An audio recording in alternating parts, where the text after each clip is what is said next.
Hello everyone, so this is a video of show me a photo challenge. I haven't done a challenge in months, so I thought, wait, hold up, let's try this one. Let's see how we do, let's see how it goes.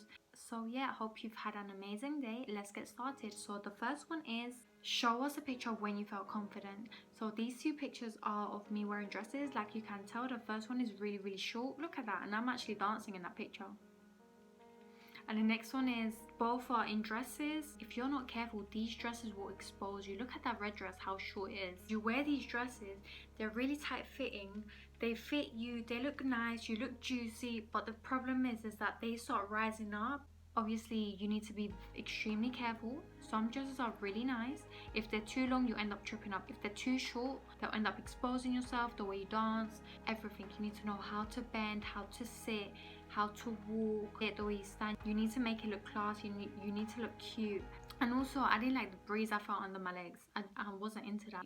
I just feel naked. I actually don't wear dresses. I'm more like a play suit girl, because you can still look cute in a play suit. And also, my best friend at that point was a very girly girl. Like, she was super girly, and I was more like a tomboy, but not like low-key tomboy. She would always be like, yeah, let's wear a dress, let's wear, and I was just like, So the next one is my first job. So my first job was a wedding caterer. Look how cute I look. Listen, this was like my funnest job ever. This was such a cool job. Everyone we worked were kids. We were all kids. I remember the first time they called me to go work, and then I showed up this job. They said, oh yeah, like bring a bow tie and a waistcoat. Like, what is a bow tie and then what is a waistcoat? So I rocked up there, and in those days I used to wear baby champ trainers. They're like these really glittery thick laces, pink laces, glitter everywhere. The shoe was dark, but the laces were like pink and glittery and sparkly, and you know, like Tinkerbell, like this. I literally had to stay and help out with the starters. I couldn't even be on the floor. But after 20 weddings, it's all the same. Like, there ain't no like no hype. It's like the normal super cool day job, you know, in the movies, in the Disney movies. That was cool. I really like that job. Next one is show us a picture of your tongue piercing. I miss my tongue piercing so much. I love my tongue piercing. So I actually got the surface piercing. So it's like 2 balls. It doesn't go down, but it's just 2 balls. I like how it looks. Like, I used to, when I was anxious, I would like play with it, like at the top of my mouth.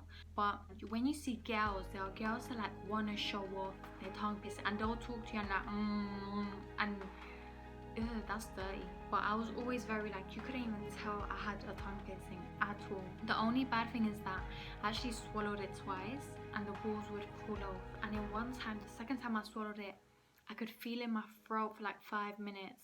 And then they just said, no, just carry on drinking water. And then they made me go to A&E, because I was at a placement then. They made me go into A&E, and then I had to have an x-ray. So just the whole longness of, I actually went to go get an x-ray. I had to go and do that. Like, I could feel it in my throat. It put me off, but I actually swallowed it because I had a salad with crumpets for lunch.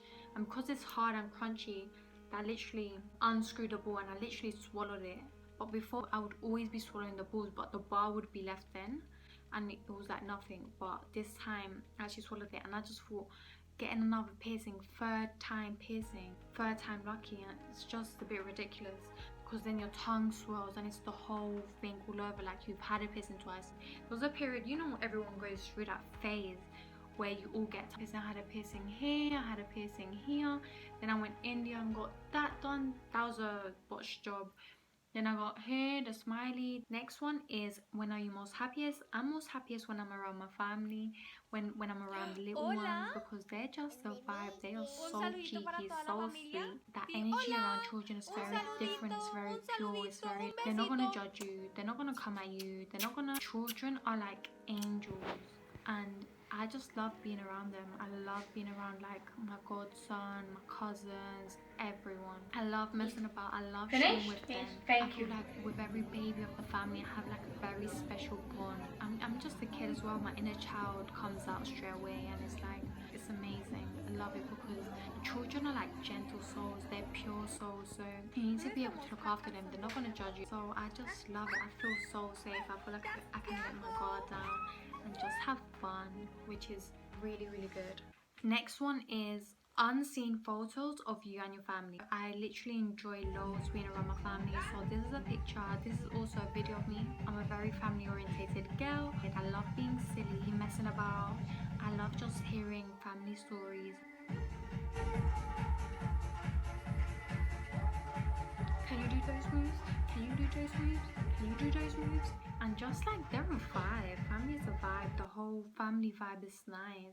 The next one is show me your hardest moments, or when you was going through your hardest moment. So I don't have a picture, but I have a video. I actually haven't shown this to no one, but during this episode or during this period, I was literally crying every day. I had to stay away from my family. I had to stay in a different location, and I just felt extremely lonely. Obviously, everyone was going through a tough time. We still are. We're still in lockdown here in the UK. For me personally, we were surrounded of like a lot of darkness, a lot of pain, a lot of hurt. People will come and leave in your life, and I didn't even know what was going on. It's like I couldn't even believe what I was seeing or what I was experiencing or what I was going through. Like just crying myself every day to sleep. And not even that, one thing I learned was don't put your pain onto other people.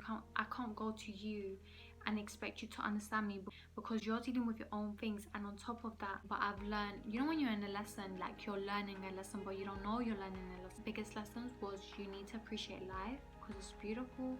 Second, time is good to reflect, time is good to rest, time is good to learn new things. Personally, me, it was really affecting my mental health. One thing I would do is I'd come into work, I would, and then I'll start looking at statistics, how many people died, because I was one of those statistics. I was working, and three people that kind of like resonated with me a lot, that kind of touched my heart, was a young girl paramedic, a young boy that died in Watford Hospital. He had just completed his nursing degree and he was just waiting for his pin.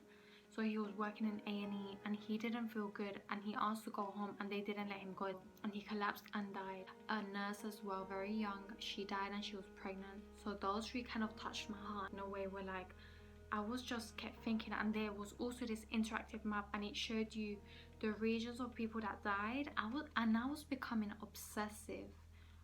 And I was like, babes, you need to chill, like hold up, you ain't even looking at these maps, we ain't doing that anymore. That reduced my anxiety. Another thing that reduced my anxiety a lot was turning the TV off. I literally unplugged it and moved it over. I just, you know where it was? I just moved it over because I just couldn't deal. And I was always looking at statistics, how many people died. Chill, just chill for a second. That was a really hard moment. Out of all that pain, out of all that darkness, out of all that hurt, what positive outcome can you bring out?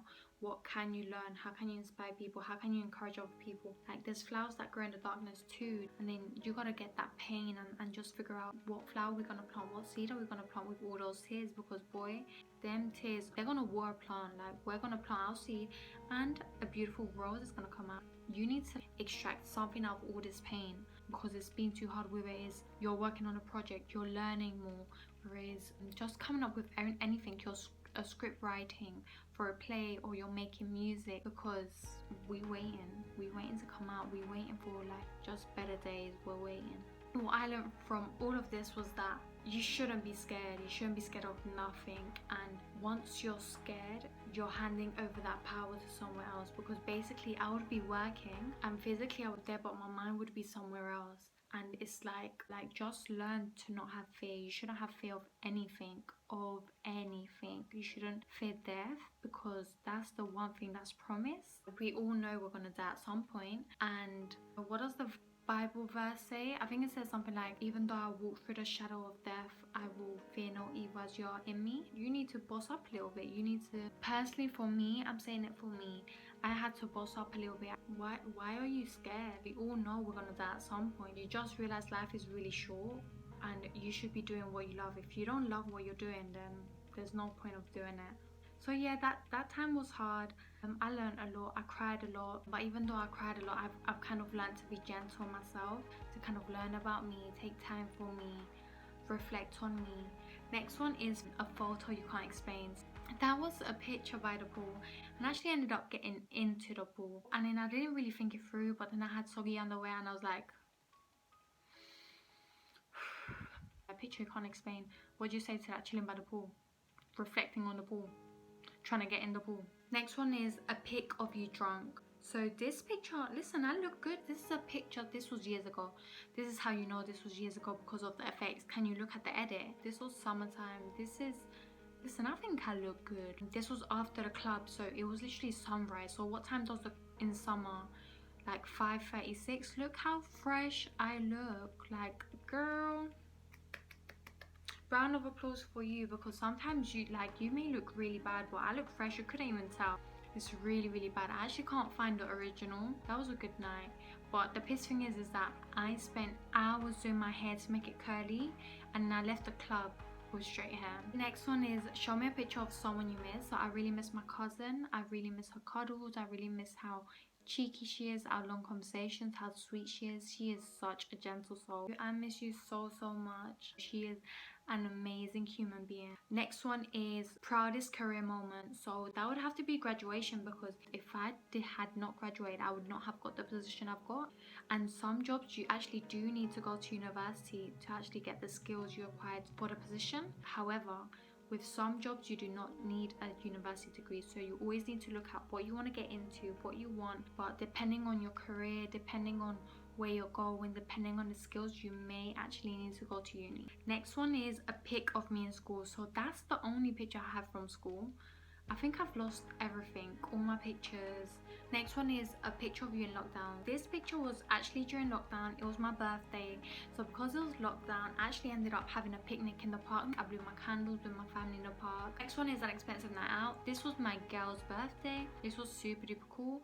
This is how you know everything's bad about this picture, like the position, first of all, the angle, the lighting. We're with one bottle and there's bottles all over the table. Then you didn't even take the picture of the decorations on the wall or nothing. And then furthermore, my girl don't even look like that because she's had surgery. So that's one thing when you get plastic surgery. Mind the pictures from the past. They won't add up. I see you, boo boo, getting those 100 likes per picture. That was a fun night. That was a super cool night. Next is a tattoo you want. So I've always wanted this tattoo for ages, like ages, since I was 15. A lot more smaller, and it would say believe. I'll get it done at some point. I'm not really in a rush. It's not really like a priority. Once I get it done, I get it done. So I've always wanted Tinkerbell and then like believe. I think all of the tattoos I've wanted since 15, which is like 7 or 8. I think out of all of those 8 tattoos, I think I want that one. I just enjoy it. I like it. It looks cute. It looks sweet. But I'd get it in a hidden place so you can't see it. But I'm low-key obsessed with Tinkerbell though. I love Tinkerbell. Next one, something you can't live without. Hot chocolate. I love hot chocolate. It's a vibe. But I really like Milo, Colacao, Chocolate Caliente, hot chocolate. That's my go-to in the mornings. It's in between that and it's in between dark coffee. But this dark coffee special is from like my granny's village, so that gets imported in. That coffee is like different kind of coffee. I like dark coffee too, but depending on the coffee, because there are coffees that are like really bitter, but the one from back home, from the village, that's beautiful and you can't get that anywhere. Hope you liked it. That's me.